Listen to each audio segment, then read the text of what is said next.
Hi, welcome everyone. It's a pleasure to invite you to this semester's talk by the Polson Institute on Global Development that will be delivered by Kevin Healy, who is the visiting scholar at the Polson Institute for 2021.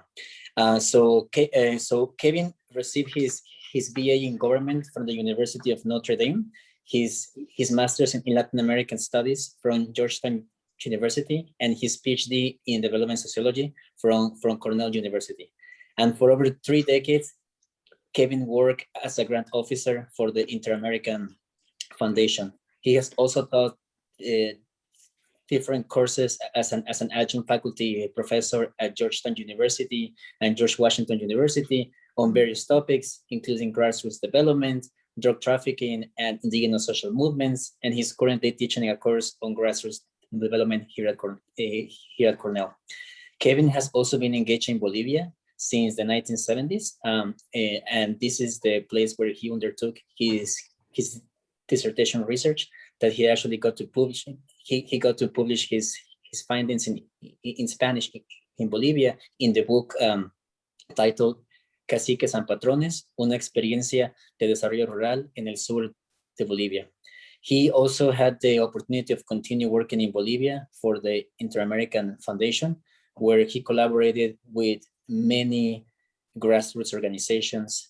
And for this work, he received from the Bolivian Ministry of Education, the Grand Order of the Bolivian Education with the rank of Comendador in 1989. Also, based on this long-term engagement with Bolivia, Kevin brings a unique perspective that can help us understand the political crisis that unveiled during the Bolivia's presidential election in 2019. So we will have time for questions at the end of Kevin's talk. During the presentation, you may feel free to start typing some of the questions up in the chat box. And with this, it is a pleasure to hand it over to Kevin for his presentation. Okay, thank you, Fernando. It's a pleasure to give this presentation today, particularly in such a group of familiar faces and old friends, and friends I've had in recent years, as well as Cornellians and Barbara and Linda being here. And I I was thinking back to that we did that seminar. I guess it was a roundtable or a seminar on cocaine in Bolivia in the mid '80s, which was published by Cultural Survival and Cornell University. And we had a big thing at, Linda was there, and so was Barbara, I believe. No, Barbara maybe not, but we had a big focus on the development of cocaine in the Andes. And I spoke on Bolivia, and we had Bruce Bagley spoke on Colombia. We had somebody else speaking on Peru. And that was the first program, I think, that really opened up some of these issues in the academic community in the United States, what was happening in Bolivia at that time. And so I think Cornell, by getting it out and publishing it and having this great conference, I think it really worked really well. And I always think back, I remember Linda brought her books and put a little book exhibit in the back, and she had my Caciques y Patrones book out there front and center. So she was a true friend. And, but anyway, it's a pleasure to be here with you all today. Again, it's a very familiar group. Some of you know Bolivia very in-depth ways. So I'm sure some of this will maybe seem old hat. This is a very complex topic. There's a lot of passion on both sides. There's a lot of people convinced on both sides of the strength of their arguments and what happened in Bolivia. And it may be that, people thought that a coup was happening and something else was happening. People thought fraud was happening and something else was happening. So it's a really complex story, lots of different layers of reality. But I will give you a little spiel, which will first back up a little bit in terms of the background to the Bolivia situation. I think for those who are not Bolivianists, perhaps that will shed some light on how we got to this kind of situation. And I'm sure this will be familiar. I know Linda was there when Lydia Gaylor was deposed, I believe, one of the only female who was previously deposed in a coup d'etat in Bolivia. Even though Bolivia's had over 150 coup attempts, there only been one that's unseated a female president, but there's only been one female president anyway. So that's but anyway, Bolivia is a coup-driven polity, let's say. since its independence. And you can see it's way ahead of other countries. Basically, people have concluded, historians, political scientists, it's, you know, a weak state combined with a strong civil society has brought about that turn event. Some might say foreign intervention was a part of the story as well, but basically think about Bolivia as a weak state with a strong civil society. There hasn't been a single coup since 1982. And Bolivia's process of politics has been driven by pacted democracies where no party can gain a majority. So they have to pack together smaller parties and run a single candidate. And then they divvy up the spoils afterwards for the different parties that are participating. So it's been driven by pacted democracies. So majority democracy rule has been more the exception than the rule of all these days. And again, we look at Bolivia's history, we see all these generals with these uniforms have participated in all these coups, and they've given a lot of the spoils to fellow officers, fellow commanders, fellow peoples in the fellow gentlemen in the military establishment. And so the coup governments are familiar too to Bolivians because they do employ and give benefits to so many military officers, and particularly land. A lot of land has been distributed to the military officers during these military governments. It's one of the grand incentives, I think, for militaries to have these sorts of events. When Bolivia has a lot of available land that can be assigned to private parties or public parties.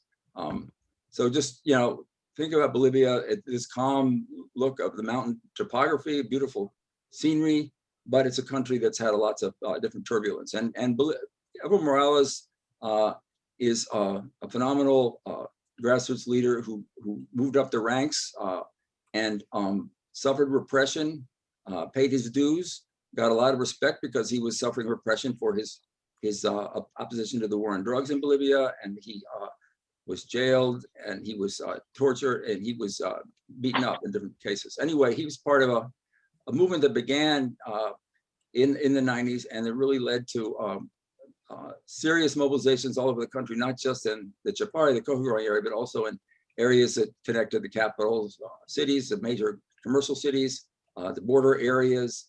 And just this map can show you how Bolivians can mobilize on a national scale and tie up transit at all these different roads that creates a huge crisis in the country and difficulties. So this is kind of a map to show the social movements that Evo Morales came out of that were really asserting themselves during the 1990s, the early part of the century. Here we can see again, the transit reports are showing a very dire situation with all these roads blocked across the country, and all these peasant, indigenous, local organizations are following the instructions of their different federations to be able to halt the country in this way. And also during this period, another leader, Genaro Flores, led the whole Aymara movement in the Altiplano, which as members have been part of Evo Morales' party too, a big, strong part of it. But this also, they ally with the coca growers and other urban workers, mine workers, gas workers, all kinds of other labor groups to bring about social mobilization in Bolivia.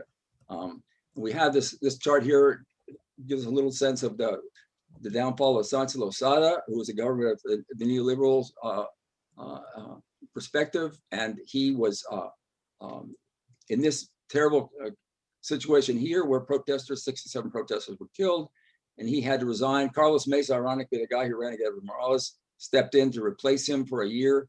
Then there was a victory over neoliberalism and citizenship, negative effects on neoliberal structuring, because all of a sudden the whole grip of power of the neoliberal architects had been broken, and Bolivia had to come to terms with a new government somehow and had called for new elections and so on. And so, and that was the crux of Evo Morales coming to power. He was able to ride that wave in on his own Cocalero movement because he was a congressman from his Cojuangara region at the time, and one of the social movement leaders with an actual position in the state, in the Congress. So he was able to use that to start becoming a presidential candidate, and he already organized his party. So here was a guy who privatized the gas and got in all the trouble with all those social movements who were rallying against him, thinking this was just like the story of silver mines, that Bolivians will be exporting all their wealth and remain poor forever and ever.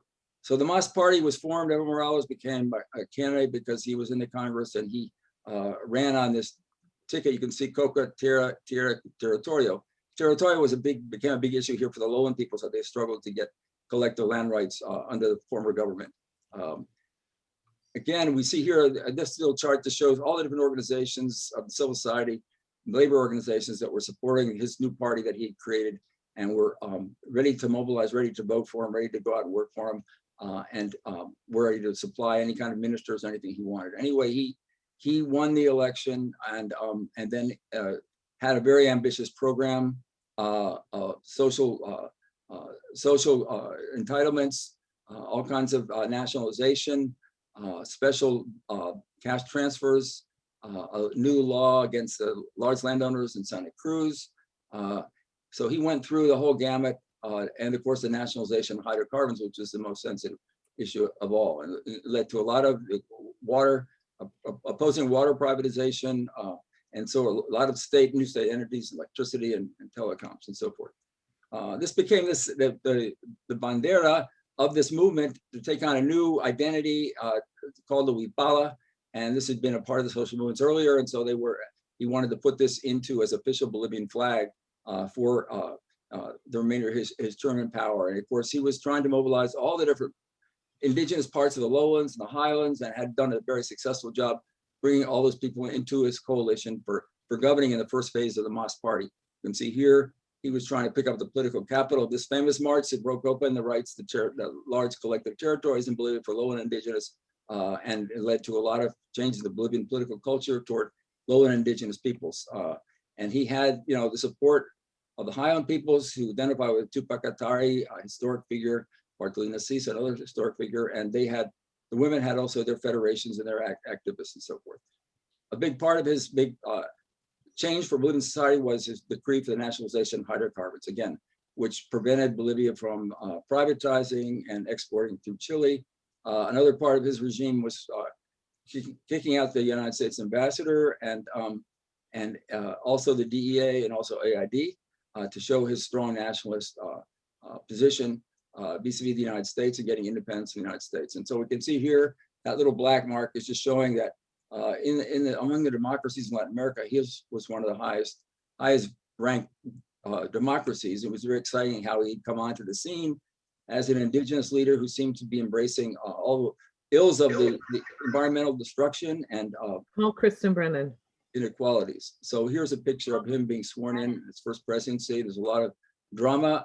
Also, it's very interesting that he quickly made a very strong alliance with the military. So he wanted the military to be aligned with the campesinos.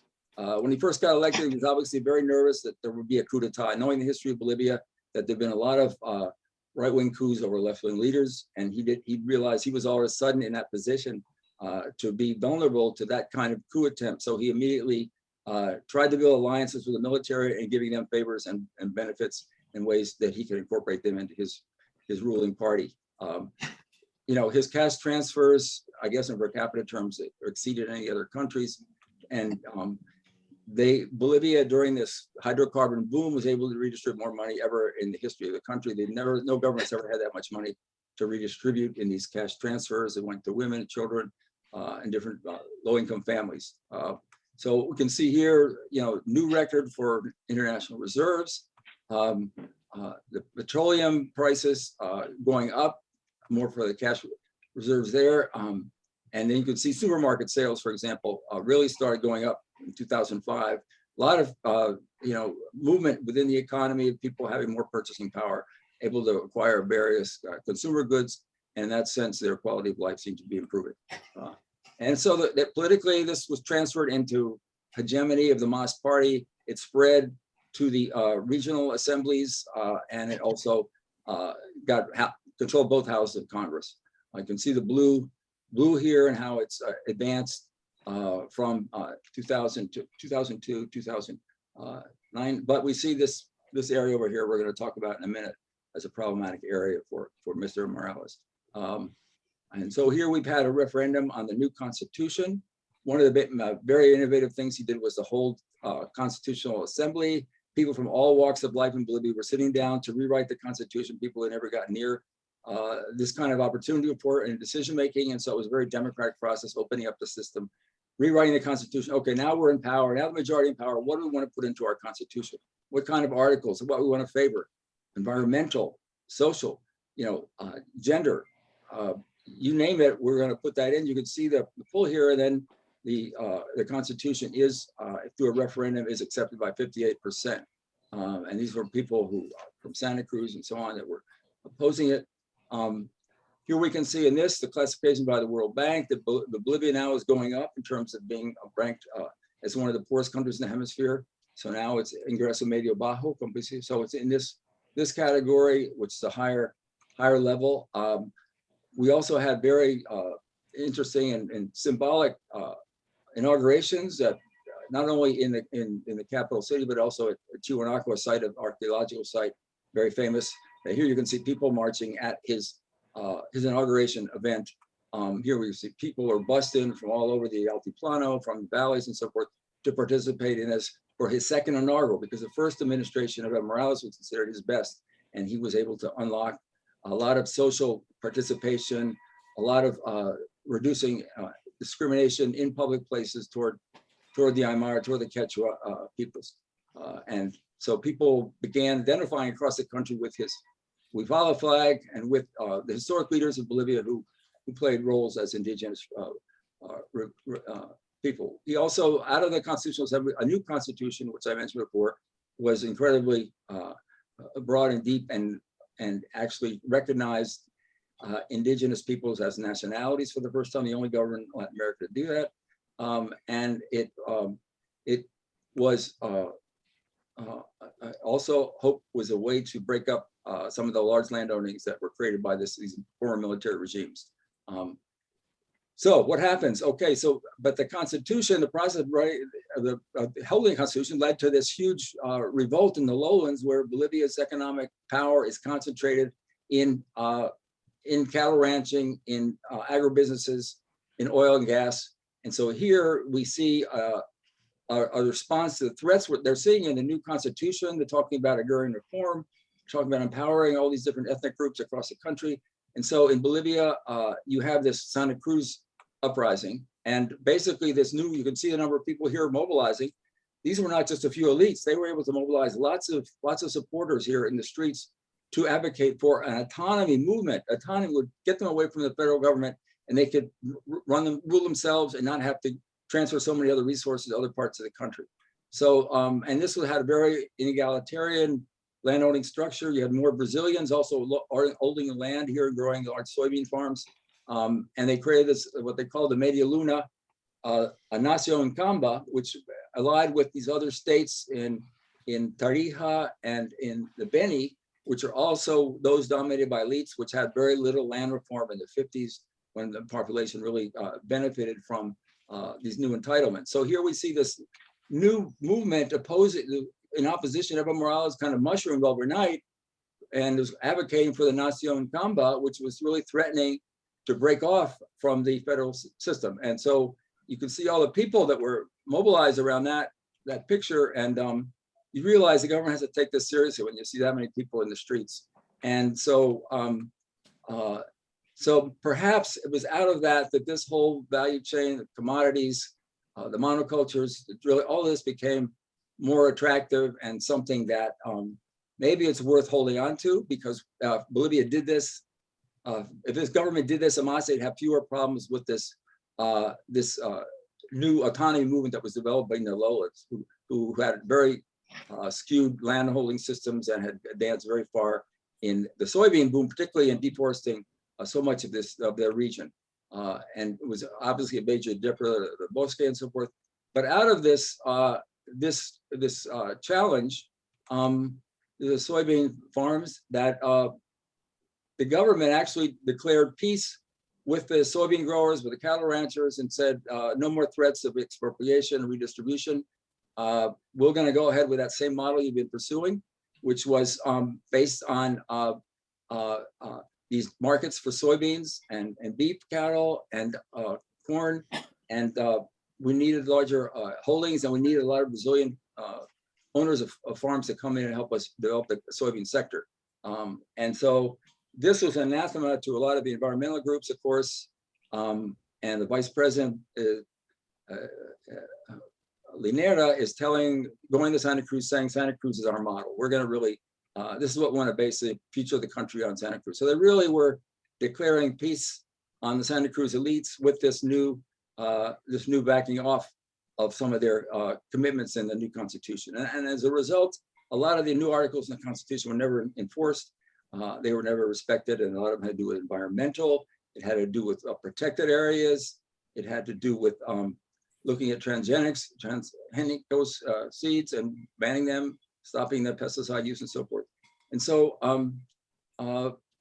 basically NERA no longer can have, after this point, an environmental message, even though the president continues talking about the Madre Tierra, that NERA, the vice president's message is, we've reduced inequality in Bolivia, therefore that's what our big impact is right now, and no other Latin American country could say that they're doing that. But he avoided the whole topic of environmental degradation and environmental justice. And so Evo, he continues his discourse, which is was getting a lot of audience in different forums around the world for protecting the Madre Tierra, but it was looking more and more hollow and an empty slogan of the past as they continued to destroy the rainforest with these strategies.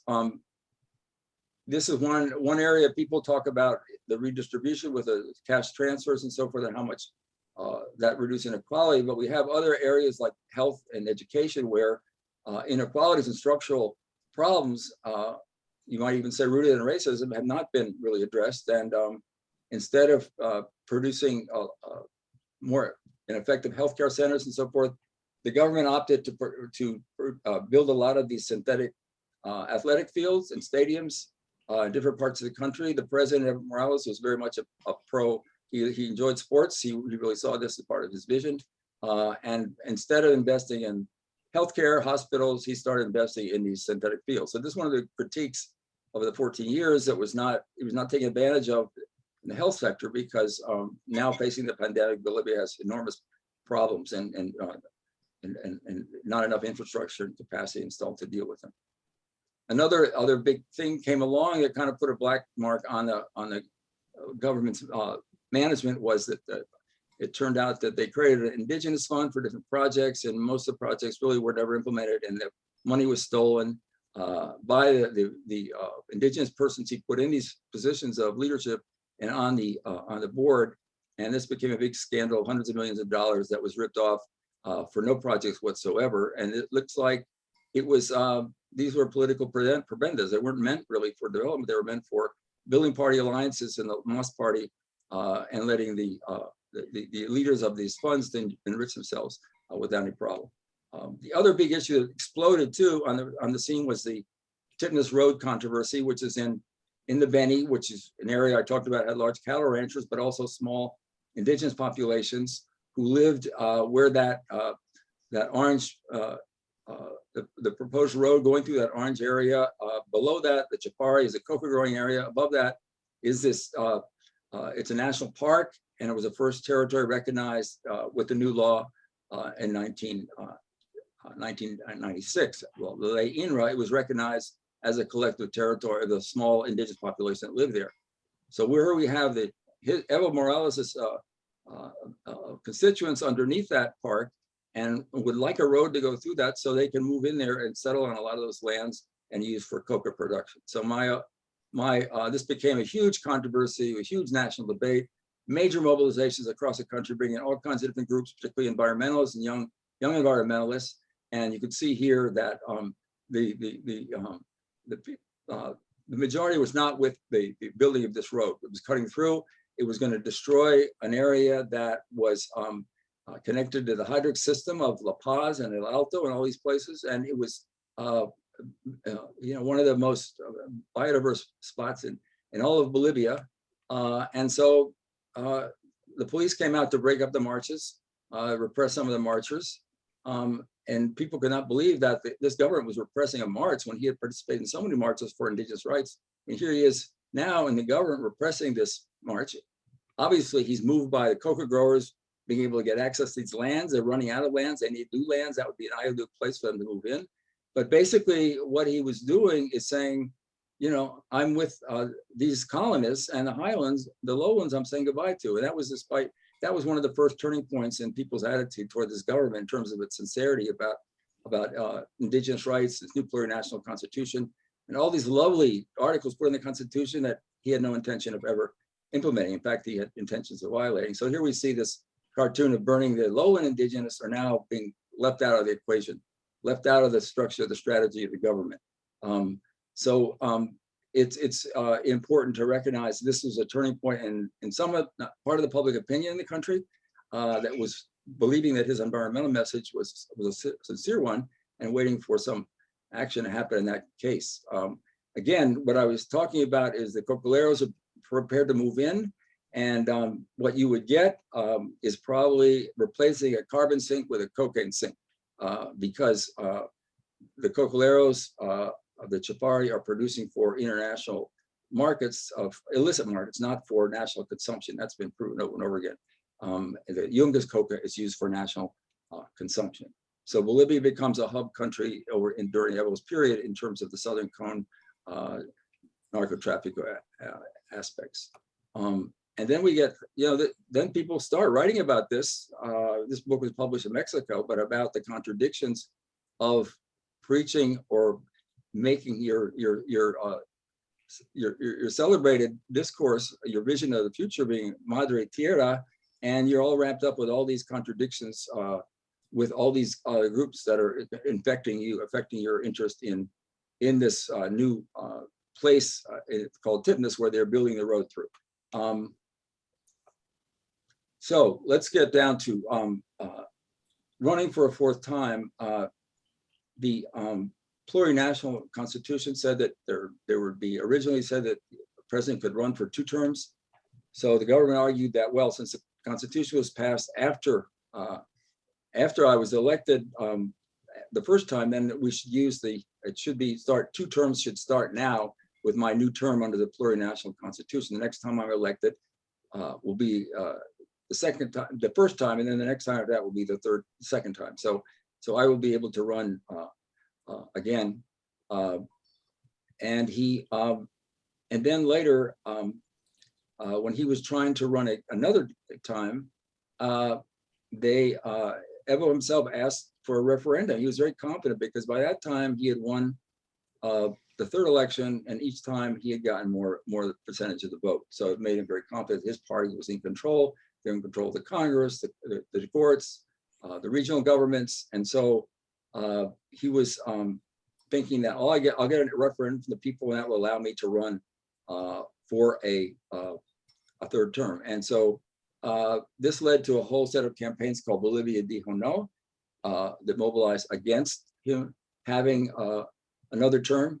And then there was a ruling by the court, mostly Mas government appointees, that said that he should be able to run again as a basic human right, and that term limits were not really relevant in this case, because this was one of the greatest presidents ever in the history of the country. Look at his record in creating these majorities that never been achieved before. And so basically, we've got to stay with this guy and let him run forever, and let's make it a human right argument. And then there were several Mas jurists who were on the courts who resigned over that decision, and other jurists called it a constitutional fraud. So here again, a picture of the new constitution of the state, which called for a different set of objectives here. Okay, and Bolivia presidential election. What we have is this. Okay, we'll talk about. There was a referendum that Evo Morales himself asked for, whether he should be able to run again, and he said, let the people decide whether I should be able to have another crack at it, another term. And so basically, they had a referendum again, which he organized, which he promoted. He was very confident of winning the referendum because he had won these majorities that kept going up each time, and the lower levels of Mas party was doing so well. Pardon? So anyway, so he was confident. So the referendum happened, and he lost by a few percentage points, and that created a whole movement against, because then he said he accepted in the beginning, then he turned around and said no. He's got an argument with it's a basic human right to be able to keep running for office at that level, and so that was the last. And so people were getting upset, and there was the Bolivia Dijo No movement in the country. Many times I was there, and I saw these marches in the streets with their big placards saying Bolivia dijo no, and because that was the way it should be. And anyway, so there's a presidential election in November 2019, which is the one that caused all this controversy about the coup versus the fraud. You have a high voter turnout. You have digitalization, registration process enabled them to exercise a quick count. Tally showed very stable trends that were going on at the time. There was no reason for things to change radically in terms of the direction things were going. He needed 50% plus one or 40% with 10% difference. What they saw was before the blackout of the voter counting was going on across the country on television, on video, and so forth. What they saw was that given the trends that were foreseen, that he was likely not to get what he needed to avoid a runoff. So Carlos Mesa was the second person, and so they there was a big hoodoo about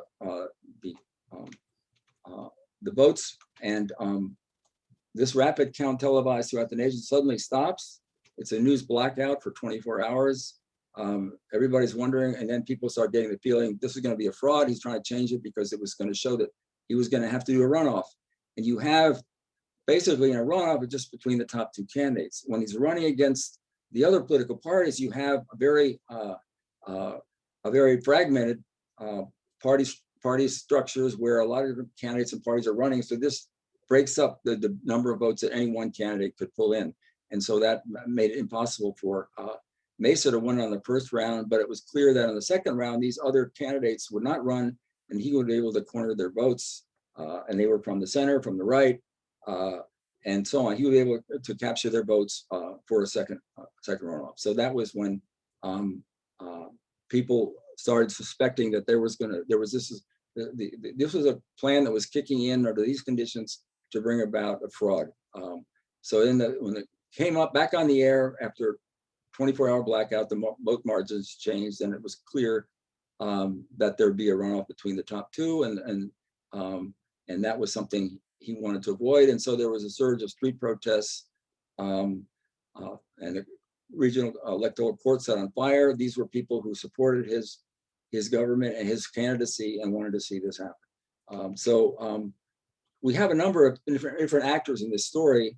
One is the OAS and the Secretary General, who Evo very much confided in and got along with. In fact, I have a slide I'll show you later that when he announced his candidacy officially in the Chapari with thousands and thousands of cocoleros present, this guy joined him there to be a part of the event to show his solidarity with Evo Morales. And so Evo was very confident, and he actually said that Evo should have the right to run again and so forth. Evo was very confident that if push came to shove, this guy would be on his side. And it turned out later that he was not. Whoops, I'm way off. Anyway, so you had these Tribunal Supremo Electorales, and you had people who were appointed by the Mas government who were trying to rule on all these different things. But we have this tremendous outburst of popular protest on both sides. Those with the Bolivian flag who are saying that it was a fraud and that election should be nulled and there should be a new election. They are not willing to consider any kind of runoffs at that point. He was the OAS came in with an early assessment and raised a lot of objections about irregularities, and so they were on record from the beginning. And even they even raised the whole issue of I was going to say, I forget what the issue. They were pretty much observing difficult things going on, irregularities in different parts of the country and so forth, and reporting on that. But it wasn't the official. It was a preliminary study that was done, and so here we can see the outpouring of support for him in the whole coup narrative part of it, coming from different popular organizations, social organizations, and so on. The courts had to rule, and what the courts had to rule because what was going on in this case was that street violence was breaking out all over on both sides because both were feeling very threatened. You can see here the police facing off with the anti-Evo people who are accusing of fraud, and they're outraged about the fraud, and they want him not to be able to run again. And this is the police of his own government. And so here we can see other large mobilizations. You can see people on the other side, again on the Bolivia side, and Evo's under a gun, right? So we go back a bit and we see Evo declares himself the winner in the first round of voting. He ignored the blackout of the television. And this is where things really got started, because you have like civic organizations, citizens platforms, defense of the vote, call for street blockades, peaceful protests, indefinite national strike. One of the interesting things about this, given this is a country that's had huge historic experiences with broad-based mobilization of popular sectors, and what's really been apparent in this mobilization against what was perceived to be a fraud, that you had, it was the largest in Bolivian history. If you add up, this is not in La Paz or not in Cochabamba, but if you look at the whole country and all the cities and all the larger towns where people participated in protests, you can see this was the most broad-based mobilization ever. And this is what a number of journalists on both sides have argued, that this broke all records, and Bolivia has had some huge mobilizations, but not on this scale of representing so many parts of the country that were up trying to protest about this perception of fraud. So there were all kinds of things going on both sides. Again, the OAS issued its preliminary report, which was negative for the Mas government. And OAS did recommend a second round of funding.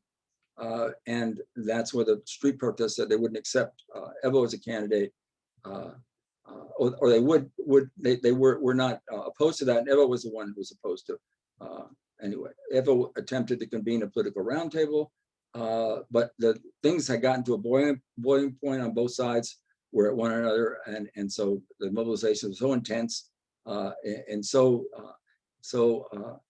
large that the military was getting nervous about this was going to break down into violence. Here's a woman with a bowler hat who was not an Evo supporter, but she's carrying the national flag, which meant she was in favor of the fraud narrative. So here you can see still bringing that sign to Bolivian Dijo No, still bringing the referendum forward in this whole national discussion about coup versus fraud. And it's interesting that a lot of the analysts say that, well, the fraud began when he disavowed the referendum vote, when the referendum said, no, you cannot run again, you cannot have another term, even by the 3 percentage point difference, but he wouldn't accept that and said it was a basic human right. So here we can see again that people are bringing that up. In fact, that's when the whole coup problem started. Here we can see Bolivia again, Bolivians protesters with national flags. These are anti-Evo protesters. You can see here, it's not just popular versus middle class, because here you can see a lot of popular sector people marching. And so it was not that black and white. Here again, these are marchers in favor of the fraud narrative. And here we can see some of these people. That 21F is also the referendum, the name of the referendum that was done. And here we can see people taking down posters of Evo. And here we can see the Mas, very animated supporters, and carrying the We Follow flags. Of course, it was a new constitution, the new symbols of nationalism in the country that were, and so it's very interesting that you're counterposing this flag and this nationalism with that Bolivia flag and Bolivia nationalism. So this one was supposed to replace the other one, but in fact, they both work together in the same kind of representation of the national flag. So here we can see again mass supporters, Evo supporters on the streets, very active. We can see the first signs of police control. The other aspect is the police. There was a mutiny among the police forces. They didn't want to get enmeshed in all this conflict and violence. It was leading to more and more violence. And all kinds of social media news coming out and saying that the OAS fails to prove the fraud in Bolivia. Other marchers, fraud. This was burning of electoral offices, was done by the anti-Mas demonstrators, that they burned some of the electoral offices in Sucre and Tarija, and I think maybe Oruro, to show that they were also conducting acts of violence. Here's a picture from the New Yorker I thought was very interesting. This looks like a big stadium and a man with his coca there. Here's Carlos Mesa making an announcement after the election had happened in calling for a new election. And so here we have Bolivia dijo no. So the Attorney General files criminal charges against 37 electoral court officials, including top authorities. Police mutiny in several cities against the MAS government. So that also put the military on the spot, because if the police were abandoning their roles, who's gonna install law and order in Bolivia and reduce the violence? And so the commander-in-chief of armed forces at that time, who had been appointed by the MAS, publicly addressed the president, political conflict should be resolved politically. So this is where you get into the messy parts of it. What was the military's really motivation for forcing him to step down or inviting him to step down? Are there any nuances to that kind of situation? We see the armed forces should not repress the people. This is what the commander-in-chief is saying publicly. And obviously, he's watching these two sides blow up, very hostile toward the other. One side being armed, another side being officially armed and so the potential for greater and greater violence was really strong, and the armed forces were trying to play their role, replacing the police. So the whole question was, Evo resigning would be an outcome that would lead to bringing peace and end of this conflict. So Evo flies to his home base in Chapare, flies to Mexico, wave of violence. We'll go back here another day, violence unleashed, police return unable to contain pro-mass protesters. Mass protesters carry blunt objects, threats, 60 buses burned belonging to municipal transport company. Set on home the fires of a university rector and journalist. Here's a university rector looking at his home after being burned by mass activists in La Paz. Okay, then the mass protesters, anti-mass protesters, they also destroyed several commercial establishments, destroyed and looted also homes of mass governor and it was. So here is the mass protest and official response. The police commander calls the military for help. The vice president of the Senate publicly calls military to help prevent further clashes. That night, military enters the streets to quell chaos and panic, which was spreading. The mass activists were going to the legislative body because they were meeting to accept Evo's resignation. The next day, clashes continued. And Morales requests political asylum in Mexico indefinitely. So the Mexican government sends a plane. I would say certainly when you see a flight to Mexico by a political activist, you realize Mexico's played a whole big role during the Cold War about giving asylum to people repressed by military dictatorships who were seeking a place. Even though the Mexican government was very conservative in its foreign policy, it was very open for people participating internationally in human rights movements that had been victimized by military rule after a coup. So one of the questions, imagine, was this citizen insurgency in defense of a right to vote, or was it a coup? People argue on one side it's a defense of a right to vote, and it's interesting that call it insurgency. We've heard that term around here lately. It's interesting that whenever Morales talked about leaving the country, made his decision, announced it publicly, he never mentioned the word coup. That's kind of surprising, because if that's become the big symbol now of what happened, why wouldn't he mention it? And actually, he's had an autobiography published recently, and in an autobiography, which is published very recently, and includes all this activity, he doesn't either call it a coup. So it's very strange that would happen. So Evo he's going to Mexico in great, crowds were chanting, no to dictatorship, yes to democracy, and no tennis miedo. That's what the Bolivian crowds were shouting during those last days in La Paz. Okay, evaluations concluding fraud. We've got the OAS preliminary and final reports. The OAS did another report. And as I mentioned before, Evo invited their report. He told them, look, if you really think there was fraud, let the OAS do another report. on what happened. We're confident that we will come out ahead in that report. As I mentioned before, that by then the Secretary General of the OAS, who had stood in the Chapari with Evo at the beginning of his campaign as part of the official positioning during the start of that campaign, now as he's the General Secretary of the OAS, and I think Evo invites them to do an audit of the election, probably with the confidence that since they were buddies together in the Chapari, that the report would be favorable toward him, but it wasn't. And they sent a team down and did it, and they also did a negative report, ethical hacking report for the European Economic Community was also done with 11 conclusions of fraud, hidden computer servers, votes exceeding eligible voters, all kinds of things like that. Another thing that happened was the other side of the repression is that the government under Ines, who replaced him, wound up turning the military loose, military police, and contribute to a number of killings in different cities in La Paz, and this is now being investigated by the CIDH, the Center for International Human Rights, based in Washington. It's also part of the OAS, but it has its autonomy, and they contracted GIE, the discrepancy with RC. So there were what kind of reports have come out to say that it was a coup in contesting the fraud. Professors from business schools that basically what they're doing is contesting the analysis of the fraud done by the OAS, and then so we have a business school professors from Oklahoma and Texas. We have an MIT analysis, 2 employees, yet university announced later they do not speak for the MIT. It wasn't an official MIT document or publication, but they are employees there that came up with their own vote count, and they said that the OAS got it all wrong.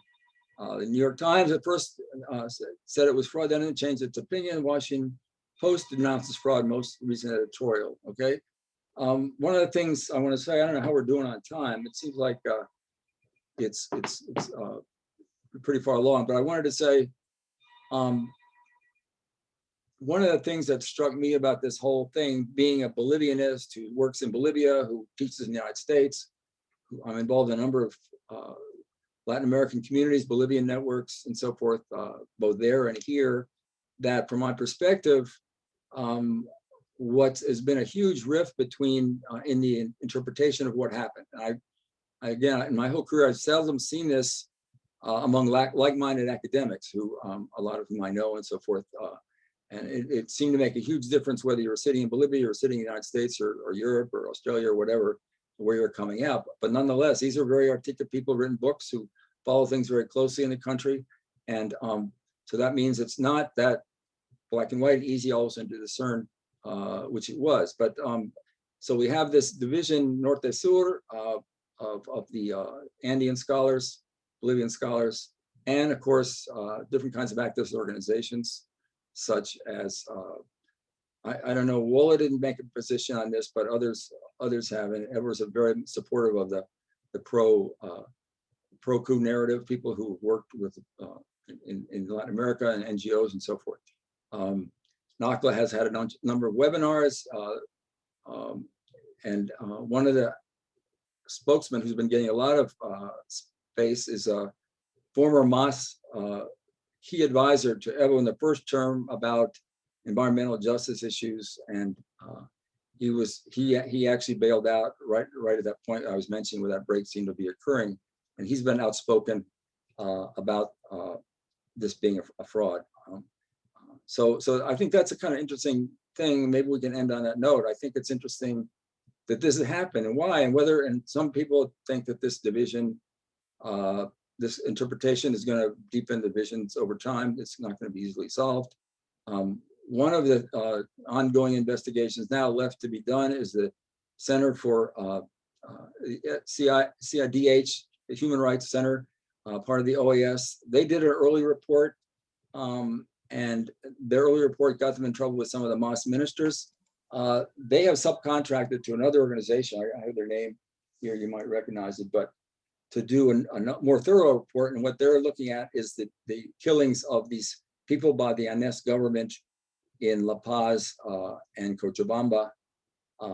And there was also killings by MAS activists in Cochabamba and also in Santa Cruz. So they're trying to determine whether this was, the blood is on the hands of the government of ANES. I guess if so, does this strengthen the argument for a coup? As I mentioned before, Evo did not mention either in his recently published autobiography that he was overthrown by a coup. He uses other language under set of circumstances. So he doesn't really use that point, which now he's pushing very hard. Why is he pushing hard right now? Because he's back in Bolivia, he's head of the party. He wants to be president again. I think he believes he's got a human right to run again. In this case, he does, but if it's a fraud, he can't run again legally by the Bolivian constitution. So if he can disprove it's fraud by having, alternative history, revisionist history, then he can perhaps run again and be president of the country. And that's an ambition of his, still driving away. Arce, his replacement, who now is the president of the country, is using his playbook in many ways. And it's clear that Evo is very influential, even though he's in Cochabamba, in terms of what the MAS party's strategies have been. Arce won, which some would think, well, that vindicates the pro-coup thesis. Well, the most recent development is two of the major cities.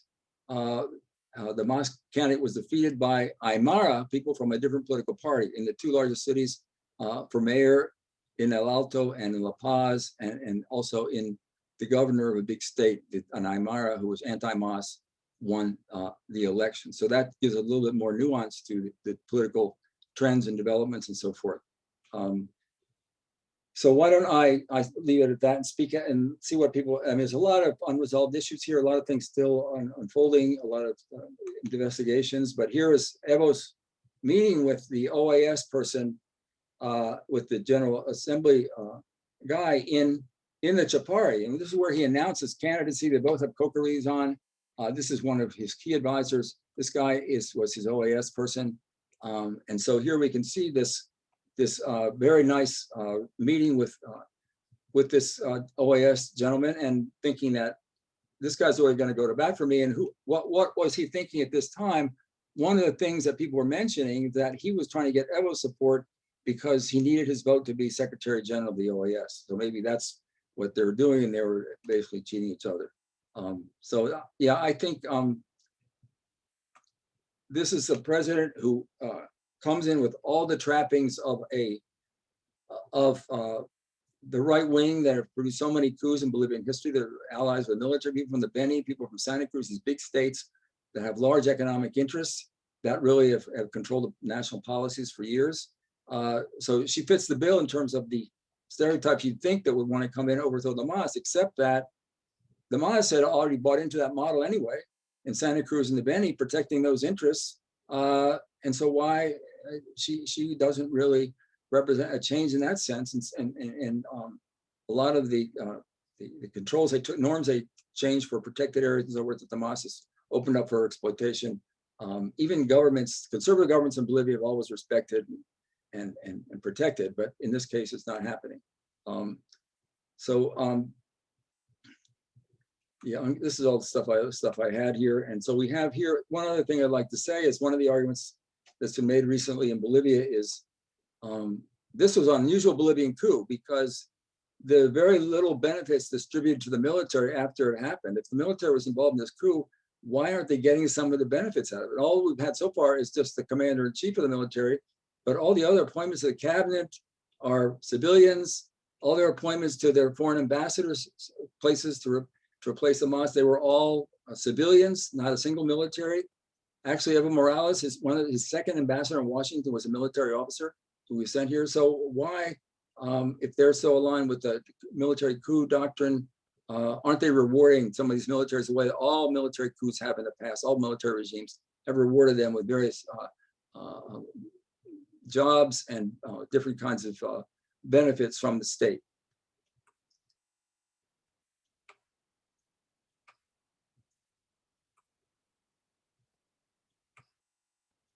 Okay.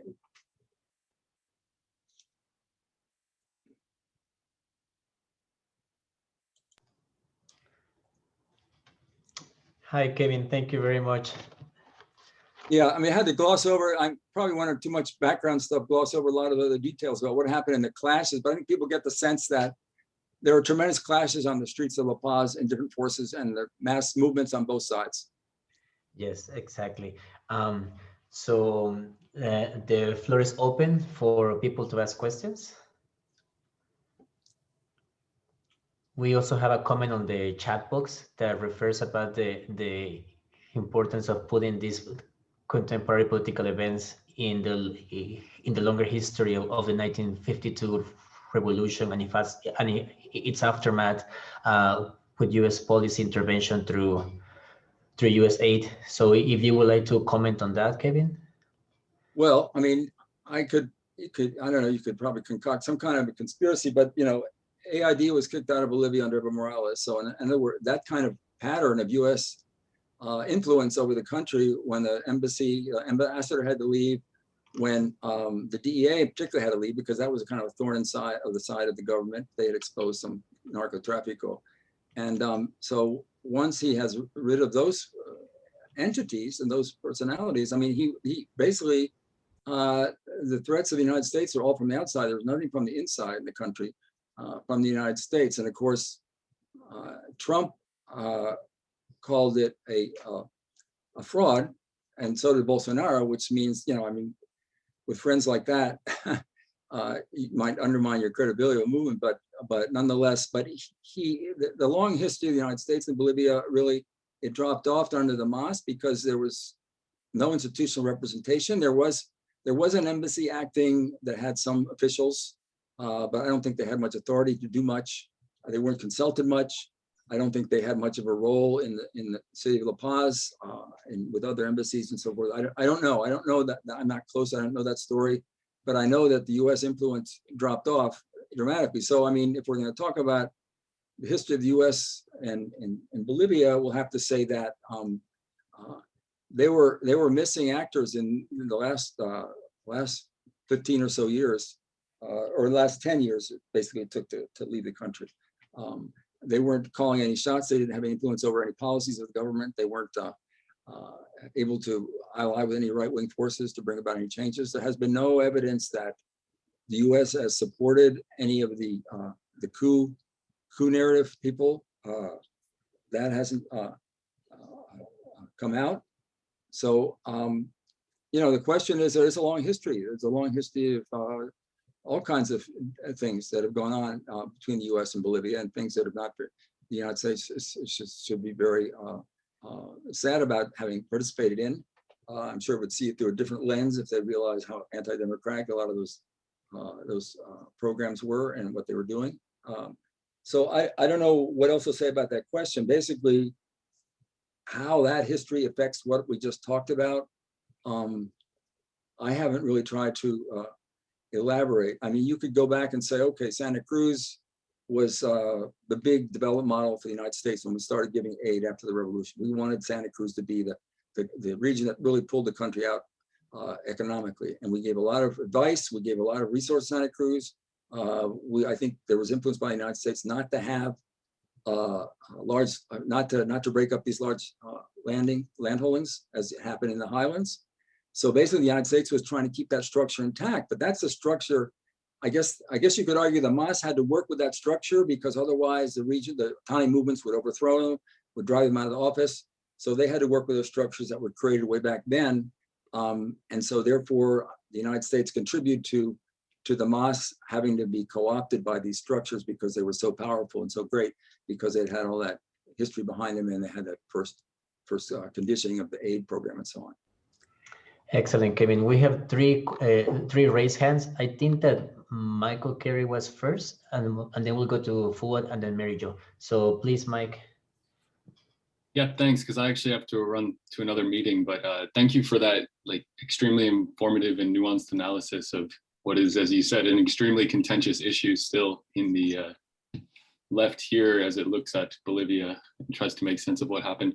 I have a question that perhaps asks you to speculate a little bit, maybe drawing on this longer history, but as you mentioned, the interim government was not shy about using the military or the state apparatus against the people as they came out into the streets in their counter protest over what happened. But it seems like the current administration has also not shied away from using the state apparatus to punish its political enemies right now, often with a somewhat frightening or disconcerting disregard for the law. So I'm wondering if you see sort of a potential end to this cycle of violence, or whether we're sort of seeing a retrenchment of older patterns of sort of the weaponization of the state against civil society or against opposition groups. Well, that's a tough one to predict, because as you say, the behavior so far doesn't indicate that there's any movement in that direction. But I would say perhaps the worsening of I hate to say this, but the worsening of the pandemic conditions, the economic conditions in Bolivia is probably going to contribute to some kind of meeting of the minds. Things are going to get so bad. I think they're on a downward spiral, and they're going to get so bad that there's going to have to be more concessions across the party lines, across this division that exists right now. I think, you know, a wild card is Evo Morales is back there calling a lot of the shots for his party. He's the president, probably has to run most things by Evo that he wants to do if he thinks the president's interested enough. So that's a weird kind of dynamic, weird kind of situation that's going on right now. As I mentioned, the Mouse just lost 3 big elections for some of the biggest cities to Aymaras, which means the Aymaras have more influence in those places than they've had before from a political standpoint, even when under the Mas government. Yeah, I don't see on both sides. I see the difficulty in kind of rapprochement, but I think the crisis may deepen to a point where there's going to be more reconciliation and more willingness to collaborate and work on common problems. That's kind of my forecast. That's sort of kind of a pessimistic, and I don't mean that. It really hurts me to think that way for Bolivia, because it's going to be a rough time. So I think that might contribute, make heads think about it in new ways and be a little bit more realistic in dealing with the crisis of the pandemic and the economic crisis before these other issues. Yes, it's certainly very difficult to predict with the pandemic too as well. Fuad, please, if you would like to ask your request. Yeah, thank you, Fernando. I just wanted to follow up on actually Linda's question to you, Kevin, but bringing it up to a more recent political historical context for Bolivia. I know she wanted me to think about it in the larger history of the revolution of the 1950s. I mean, from the outside, it seemed that Bolivia was kind of confronting both a crisis of the colonial republican state form and also of the neoliberal model, especially of the last 20 years. Mm-hmm. And you can see that from the various mass mobilizations that emerged for the privatization of water in Cochabamba, for instance, the privatization program, or actually the demand for the domestic processing of Bolivian gas, and even for hydrocarbon nationalization, and so on. And all of them in some way or another appear to be having a common objective of establishing some kind of sovereign control over Bolivia's national resources, but also there was a demand for some kind of a constituent assembly, which you talked about earlier in your talk, to restructure political and economic life. And these mass mobilizations, of course, faced very powerful entrenched elite forces, agribusiness groups you sort of passingly talked about, but also oil and gas multinationals, including those like Petrobras in Brazil, and also, of course, the US over the coca production and relations that Bolivia had established with Cuba, for example. So I'm curious about the success or the degree to which the Morales government over the pre-coup period, if you want to call it coup, pre-political crisis period, was able to achieve this, some of the goals of the mass movements, and what the relationship with the mass movements has been like. It seems from what your account is, they were critical in reestablishing going beyond the interim government. So I wonder if you could give us a little background to that. Thank you. Well, that's a big question. That's really got a number of parts. One thing I would just say, in one level, the government, has represented mass movements, but it's also injected a lot of corruption into these organizations by the way they play the prebenda game, the political distribution of benefits to manipulate one side against the other and to co-op leaders. They never wanted independent indigenous movements at all. They wanted them under the thumb of their party. I think it reminds me a lot of the PRI in Mexico, the MNR in Bolivia also. They wanted to have close relations to these sectors. And I felt that often driven more by political motivation than anything else, but perhaps that's the prerogative of politicians. So I think, I step back and look at getting control of these national resources and trying to distribute the benefits for the population, I think are very valiant efforts. But I think it's been kind of spoiled because of the corruption and because of the way that a lot of these amounts that have been captured have been wasted, and a lot of the corruption within the government and so forth. And I think also the corruption of the major social movement leaders in the peasant indigenous sector have been corrupted as well by a lot of these, like I mentioned, that fund of development projects that was used, and there were no projects, but there were a lot of payoffs to different leaders up and down the line. I think that's a very sad outcome for trying to conquer these other benefits for the nation when you co-opt and undermine the integrity of these popular organizations the way they have been, and being manipulated too for all kinds of purposes against what would mean the building of a democratic order that's strong and diverse and has different interests represented. So I think you're going through that sounds impressive. I think it's something they deserve credit for, but it's gone with a huge cost. And I think it's undermined a lot of the democratic institutions of the state to be able to say that you have a human right to keep running and term limits don't matter. And then all that came out of the plurinational constitution, all these, environmental justice issues and so on are all being violated, or a good part of being violated. I mean, it just leaves a different kind of image to one that really was trying to recover resources for the nation, for the nation's benefit. And now that the economy is tanking, I'm really wondering, that they're not going to have that kind of surplus to be able to redistribute for their members. I think a lot of people think that's going to continue, and that characterizes the MAS. But the problem is that the bonanza is over. They're not going to have much money to play with in the future, at least for the next 4 or 5 years. So I guess I come out thinking that they have done a lot of good for the nation, in some ways back on the right track, but it's been marred by these other problems that have really undermined a lot of the good that they've done. Excellent. Mary Jo, please, if you would like to ask your request. I think my question is somewhat related to what Fuad just asked, and it's interesting because I'd like to hear your take on, why there's such a divided accounting of what's happening in Bolivia among the academic world, but looking at issues related to race, class, identity, and corruption on the other side. And so it'd be really interesting because as someone who is not currently in Bolivia, but I certainly follow events there very closely, to get some insights from you on that. And I know, Fernando, Linda Russo raised her hand, but she can't get it up, so. Yeah, Mary Jo, I'm sorry, I didn't get, what was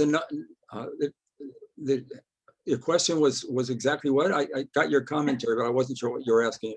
You're asking to reconsider or what I thought of these? I'm asking you, Kevin, so this is interesting, and you highlighted this in one part of your presentation, that the account of what is happening in Bolivia, the account of the dynamics in the country is very different within the world of academics, human rights advocates, and part of it seems to be the points of analysis. If you're looking at points of analysis, race, class, ethnicity, versus on the other side, corruption, false claims of redistribution, etc. And I'd just like to see, I'd like to understand a little bit if you have a sense of why we have these very different accounts of what's happening in Bolivia right now.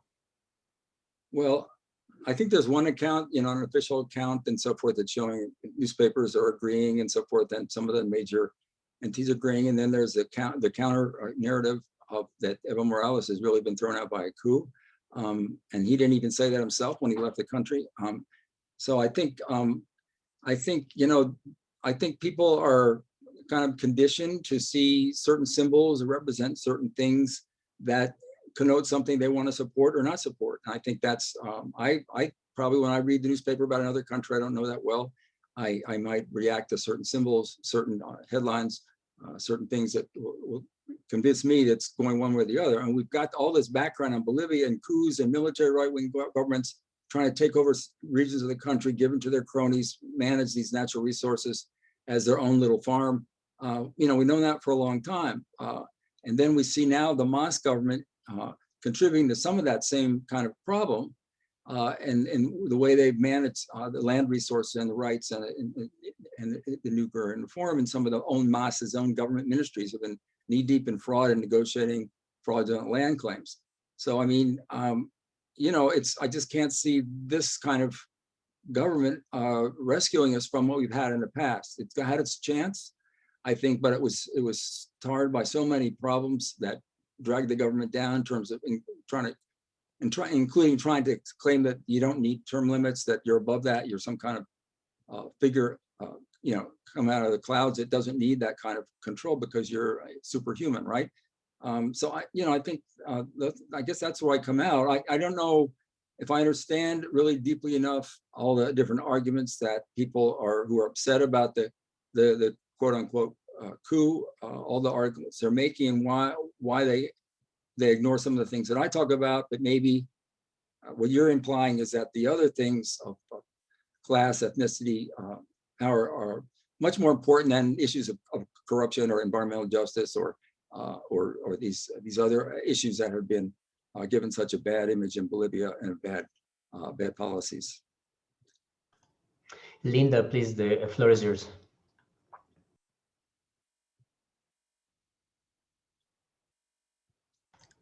I think that your microphone is on. Hi, sorry. I really can't figure out how to raise my hand.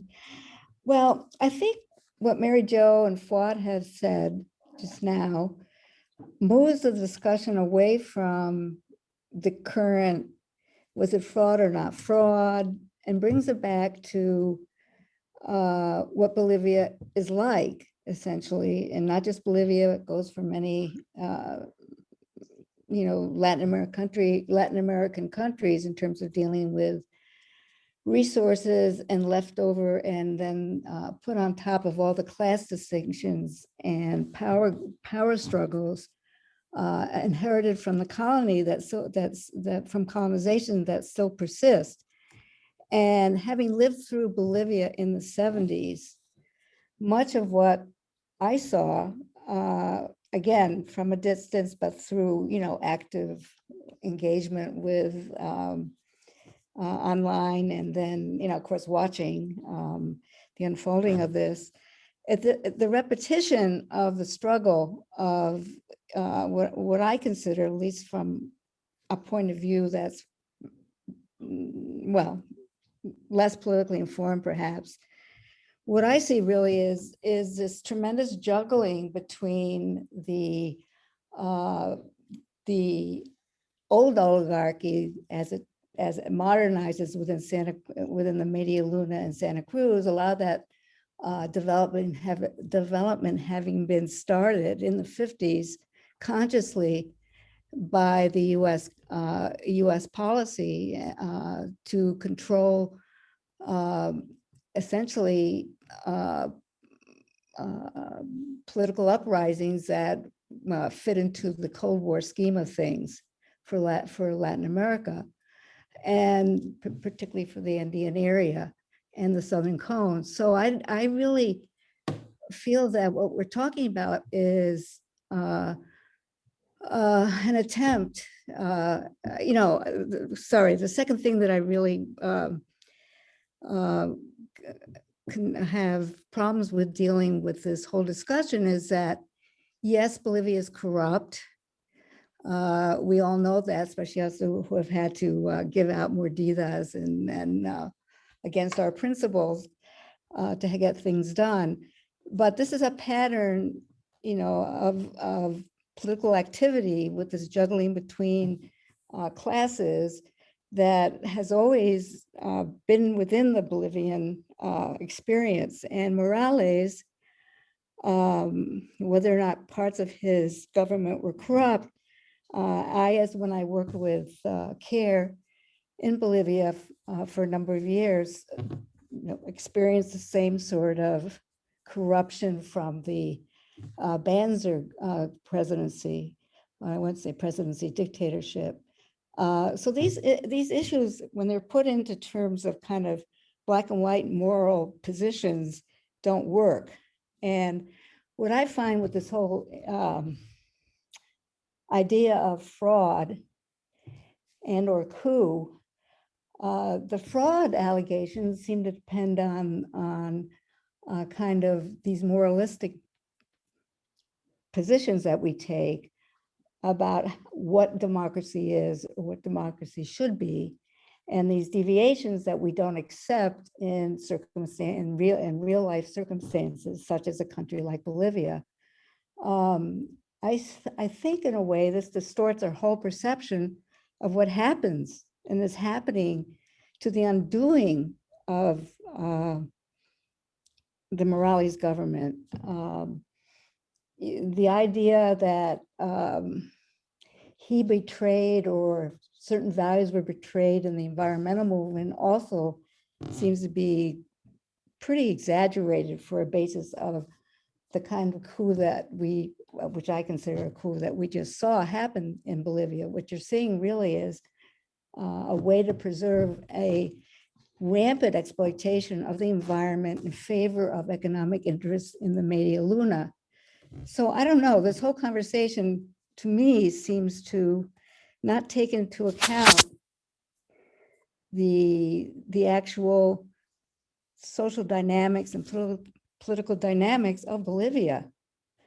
And we're focusing on a very short period of political activity that two sides are trying to decide what to do with in terms of how to go forward.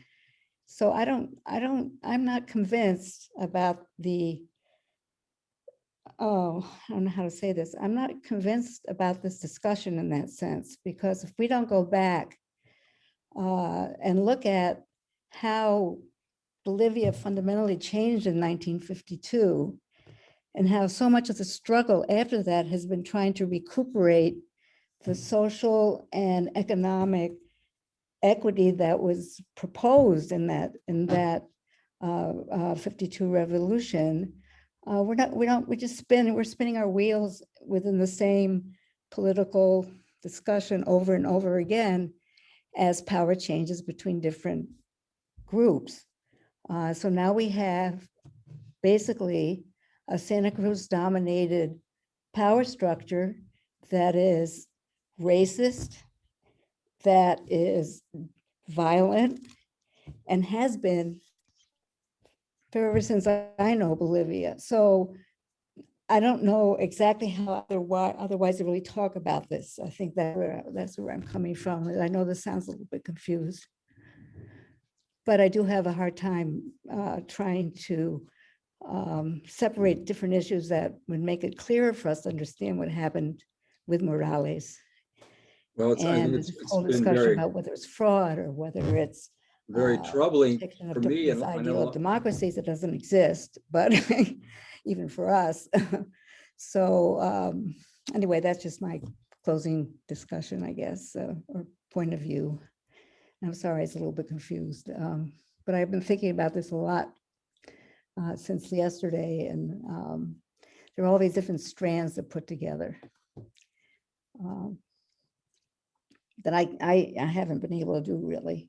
But I do, my personal opinion is that this was a classic Bolivia coup, and the right-wing violence that developed during it, the actual coup activity, and afterward in the Áñez government is totally, to me, totally clear which way this this activity went.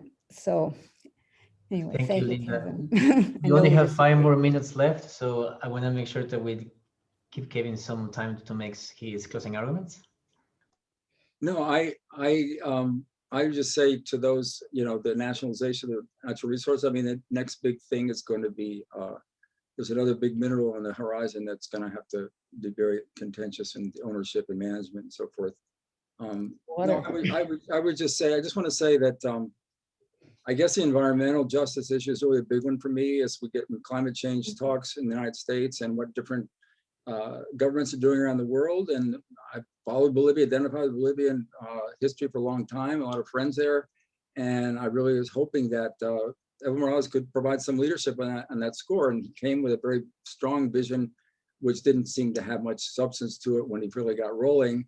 And that was a huge disappointment for me. I think that that colors a lot of my perspective on my judgmental aspects about his period in office. And I think that the fact that term limits should not count, that he has a human right to run as much as he can, I think is really absurd. And I think the longer you're in office for 14 years, or maybe if you got in for 20 years or whatever, corruption gets more deeply embedded in the structures of the state. The longer you're in, I think one of the reasons for term limits and change of government is to, at least you can change some of those structures of corruption, and they're not as deeply embedded and able to get away with with what it can get away with. So, and that the corruption relates to control over land, it relates to control over all kinds of resources, it relates to health services that are not delivered, money that's diverted from health services for other kinds of people's pocketbooks. Doesn't go into education. Bolivia's educational advances have been tremendously weak under this government. Health advances have been tremendously weak. Everybody makes fuss over the income distribution, but it's all these other quality of life indicators that are big disappointment. And he had the possibility to do with a lot of resource, more than any other government in the history of the country's ever had to deal with. And so I am really deeply disappointed about that, and I cannot accept this just because he got control over some of the natural resources of the country. No, I agree with this, what you said. I mean, I think, it is tremendously disappointing. And I think those of us who have loved Bolivia in a very special way, in terms of just having the experience of having lived there and having lived through much of this political turmoil ourselves at a certain point, feel this disappointment. But on the other hand, when you look at it realistically in terms of actual Bolivian dynamics, it's not unusual. I mean, I can count, anecdotally, wonderful experiences I had as I worked with development in Bolivia, and things like, we opened the Chapari. The U.S. pushed for opening areas that, despite not doing it correctly. I mean, we opened Chapari, we pushed migration into Chapari. Tuberculosis took off like crazy among the settlers that went into the Chapari. And for Altiplano settlers had their latent tuberculosis. Land, the actual soil content of the Chapari didn't work for the kinds of agriculture that was being proposed, et cetera, et cetera. I mean, these were our projects, as in terms of the U.S. shifting resources to the low, to the non-Altiplano to counter what was this attempt to make a more equitable society. So These are things that, even though I know I'm disappointed with Morales, hasn't turned out to be as astute a politician that perhaps we thought he was. And there's a lot of overlay in terms of I call it the blah blah of the political right or the political left. But there's certain things we cannot not look at. I mean, we can't not concentrate on things like the right-wing violence that broke out during the coup. I mean, I'm sure all of us saw, social media